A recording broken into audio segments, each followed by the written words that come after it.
Governments have wiped out massive debts following the same pattern for over 4,000 years. Not similar patterns, the same pattern. 2400 BC followed it, 1792 BC followed it, 582 BC followed it, 1348 AD followed it, 1933 followed it, 1989 followed it. We are about to see it again. It's a 6-stage sequence that appears 20 to 50 years before the actual debt cancellation happens. Central bankers know about this pattern. Treasury secretaries know about it. The imp definitely knows about it. But you've probably never heard of it.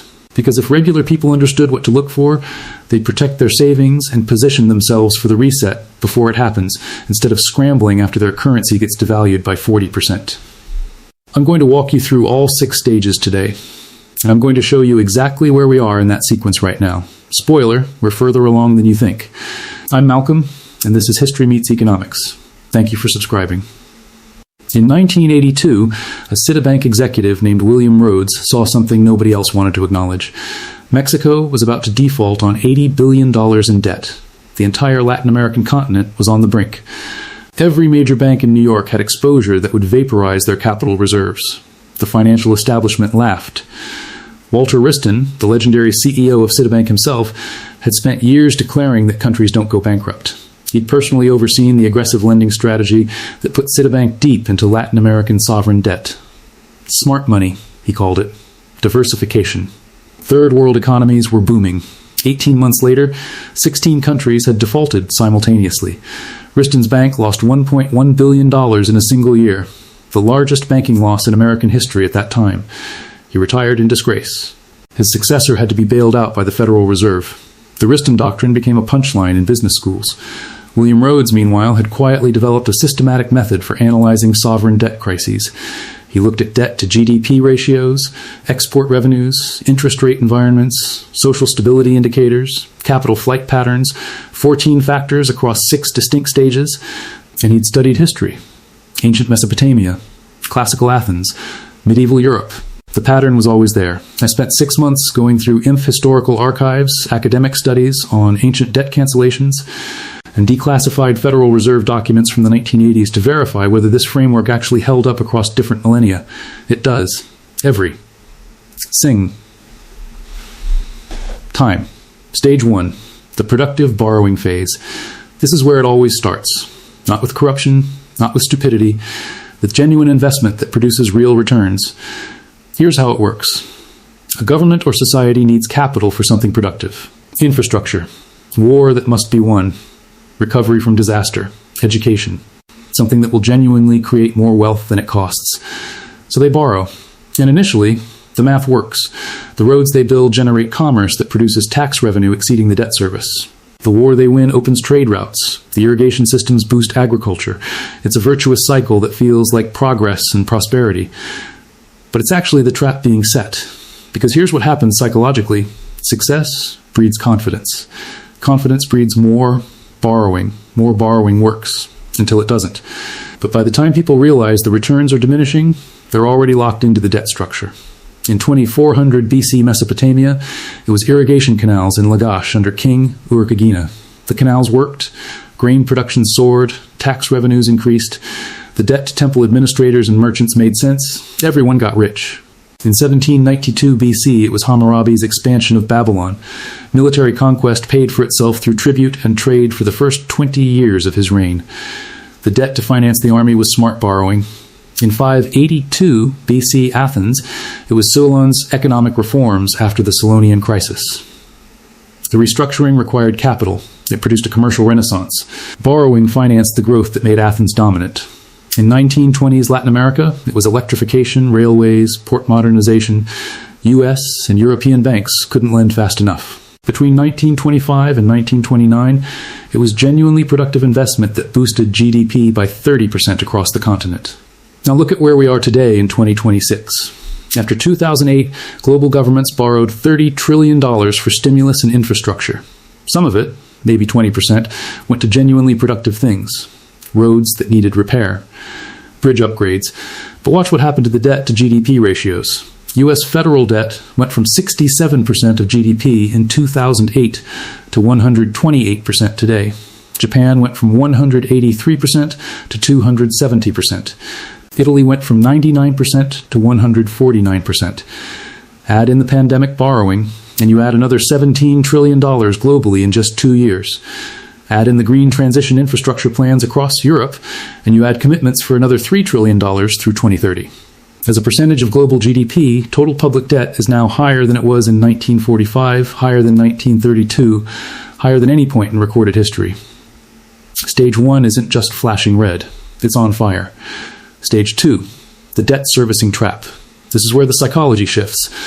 Borrowing is no longer for productive investment. It's to service existing debt. Here's the mechanism. Interest payments start consuming so much of the budget that governments face a choice. Default and face immediate catastrophe, or borrow more to make the payment and kick the can down the road. They always choose the can. Always. It's like using a credit card to make the minimum payment on another credit card. It works for a while. You're technically current on everything, but the principal keeps growing. And every new loan has a higher interest rate, because lenders aren't stupid, they know you're in trouble. It's a debt spiral that feels like stability. But it's actually insolvency being disguised as management. In ancient Mesopotamia, around 2100 BC, this happened under the third dynasty of Ur. Tax revenues couldn't cover both debt service to the temples and basic government functions, so they borrowed from private merchants at higher rates. For 30 years, they juggled it. Then the whole system collapsed in a single harvest season. In 1340s England, under Edward III, it was the Italian banking houses. Edward borrowed heavily to finance the 100 Years' War. By 1345, debt service consumed 65% of crown revenues. He had to borrow from Florentine bankers at 40% interest just to pay the 20% interest he owed to Venetian bankers. In 1931 Germany, it was reparations. Weimar borrowed from American banks to pay reparations to France and Britain, who used that money to pay war debts to America. It was a circular debt scheme that required continuous new lending to function. The moment American credit froze in 1931, the entire structure imploded. Now look at where we are today in 2026.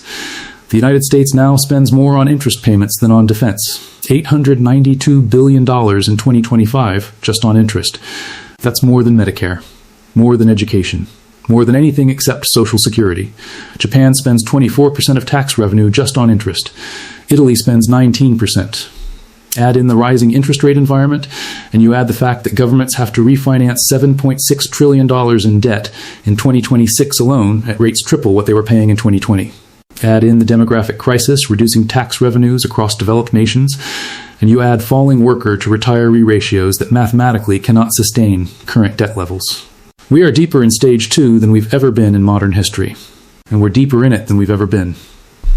Stage 3, the currency debasement attempt.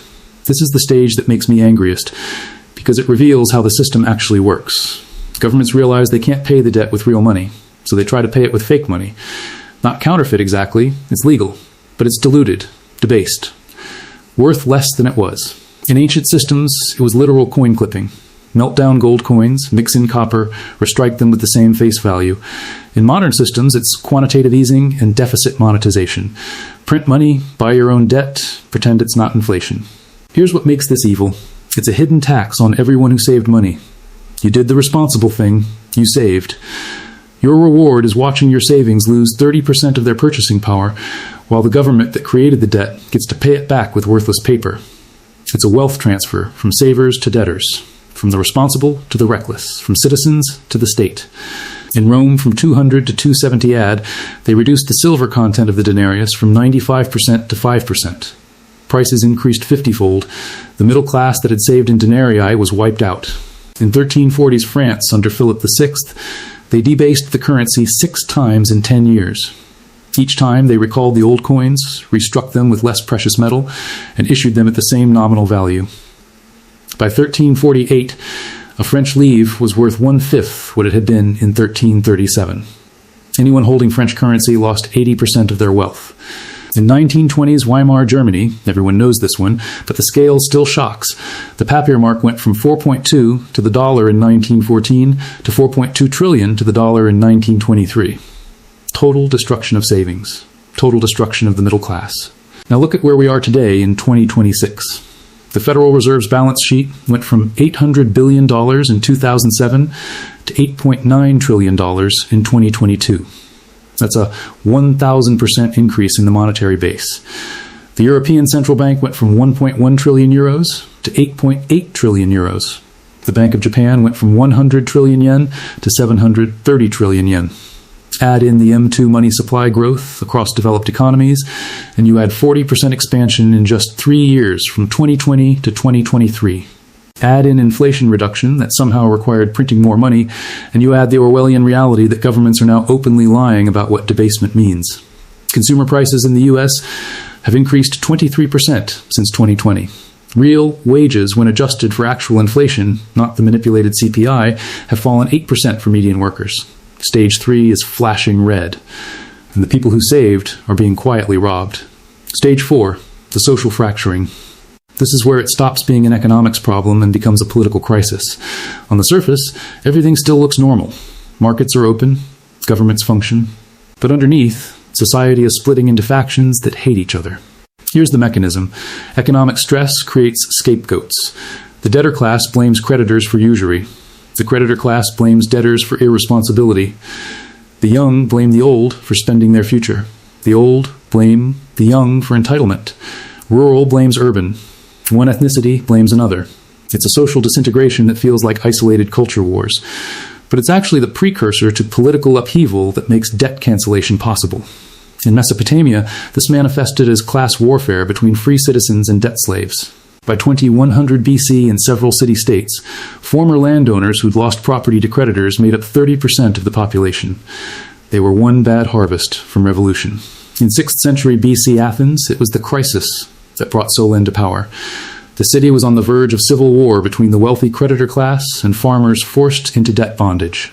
Solon described Athens as split into hostile camps eyeing each other like enemies. In 1930s America, it was foreclosed farmers in the Midwest forming armed mobs to prevent bank seizures. Veterans marching on Washington. Huey Long promising to share our wealth and building a political movement around debt cancellation that terrified both parties. Now look at where we are today in 2026. Student debt has created a generational divide.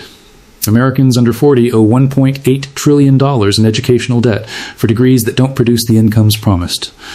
They're getting married later, having fewer children, buying homes at half the rate of their parents' generation. Add in the housing affordability crisis, and you add median home prices at 7 times median income versus 3 times historically. Add in retirement insecurity, and you add that 55% of Americans over 55 have less than $50,000 saved while owing an average of $140,000 in total debt. Add in the political polarization, and you add the fact that 70% of Democrats support some form of debt jubilee while 68% of Republicans call it moral hazard. This is not normal. This is not a drill. Stage 4 is the calm surface with the riptide below, and we're already being pulled out to sea. Stage 5, the political inflection point. This is where the pressure becomes unbearable and a political figure emerges promising radical change. It's not always the same type of leader. Sometimes it's a reformer like Solon, sometimes it's a tyrant like Caesar, sometimes it's a populist movement, sometimes it's a war that reshuffles power. But it's always someone who recognizes that the existing system is unsustainable and promises a reset. And they always deliver some form of debt relief, because by this stage, it's the only way to prevent total collapse. Urukagina in 2400 BC Lagash proclaimed amargi, freedom from debt. He canceled agricultural debts, freed debt slaves, and returned land to original owners. It was the first recorded debt jubilee in history. Solon in 594 BC Athens proclaimed the seisachthia, the shaking off of burdens. He canceled all debts secured by personal liberty, freed those enslaved for debt, and prohibited debt bondage going forward. Hefter in 1933 didn't technically cancel debt, but he did something equivalent. He devalued the dollar by 40% against gold, inflated away war debt, and restructured both farm mortgages and corporate debt. It was a de facto jubilee for debtors paid for by creditors. And here's what nobody talks about. In every case, the experts said it would destroy the economy. In every case, the opposite happened. The economy rebounded, because you can't have a functioning economy when half the population is in unpayable debt. Now look at where we are today, in 2026. The political pressure is building. In the US, student debt forgiveness shifted from fringe idea to mainstream democratic policy in one election cycle. Biden attempted $430 billion in cancellation before being blocked by the Supreme Court. Add in the mortgage debt conversation, and you add proposals for principal reduction on underwater homes that haven't gone away, they've just gone quiet. Add in the sovereign debt crisis in developing nations, and you add 54 countries currently in debt distress with the IMF and World Bank quietly preparing mass restructuring. Add in the fact that every major economy now has political movements explicitly calling for debt cancellation, and you add that this is no longer fringe, it's mainstream. Stage 5 isn't coming, we're in it. The only question is which political figure or crisis will be the catalyst. Stage 6, the trigger. This is the one nobody can predict. And that's exactly what makes it so dangerous. Here's what most people get wrong about triggers. They think the trigger causes the debt jubilee. It doesn't. The debt jubilee is caused by stages 1 through 5. The productive borrowing trap, the debt servicing crisis, the currency debasement, the social fracturing, the political inflection. Those create the conditions for Jubilee.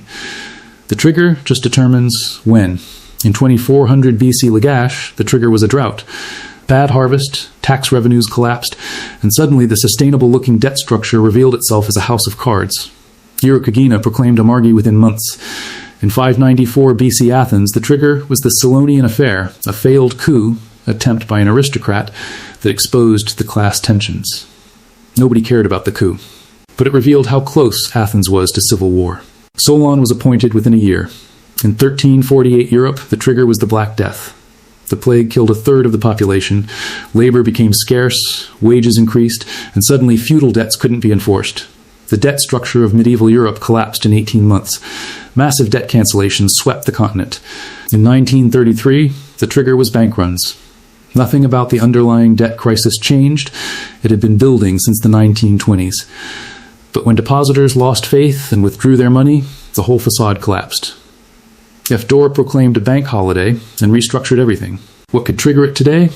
It could be fiscal, a failed treasury auction where nobody shows up to buy U.S. debt, a downgrade of U.S. sovereign credit rating from AA to A, a state or major city bankruptcy that exposes the precarity of municipal debt.